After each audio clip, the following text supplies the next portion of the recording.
Trăim într-o lume a informației. Fiecare clipă, fiecare decizie, fiecare inovație se bazează pe date, cunoaștere și comunicare. Dar cine organizează tot acest flux? Cine dă sens informației și o transformă în resurse pentru ceilalți? Vine la programul de licență Științele Informării și Documentării din cadrul Facultății de Litere a Universității din București, pentru a deveni specialistul care administrează, structurează și valorifică informații. Cursurile îmbină tradiția academică și instrumente moderne din era digitală, de la biblioteconomie, bibliografie, arhivistică și catalogare, la managementul informației, marketing în structuri documentare și furnizor de produse electronice. Iar acestea sunt doar puține dintre materiile pe care le poți studia aici. Practica din timpul facultății o poți face la biblioteci, edituri și alte instituții culturale și educaționale importante. Profesorii te ghidează pas cu pas și îți sunt alături în procesul de dezvoltare. Absolvenții de la programul de licență Științele Informării și Documentării lucrează în biblioteci, edituri, centre de cercetare și în alte ramuri ale cunoașterii din România, dar și din străinătate.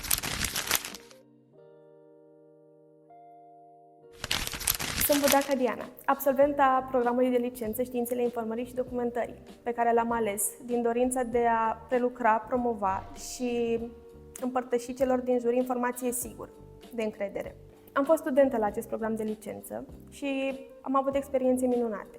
Am putut fi voluntară la conferințe din sfera științelor comunicării, dar am participat și activ cu lucrări la colocviile studențești. La Bucharest Students Letters Colloquia am participat alături de colegii de la același program, cu lucrări pe diferite teme, de la utilizarea inteligenței artificiale în biblioteci, la feminism și femeile din biblioteci, utilizarea jocurilor în procesul de învățare și în cel de alfabetizare media și la fenomenul Bookstagram.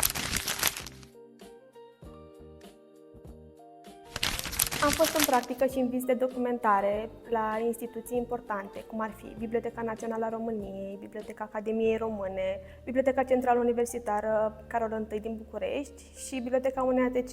Am văzut cum decurge procesul de prelucrare, gestionare și conservarea documentelor, unele dintre cele mai importante activități de bibliotecă.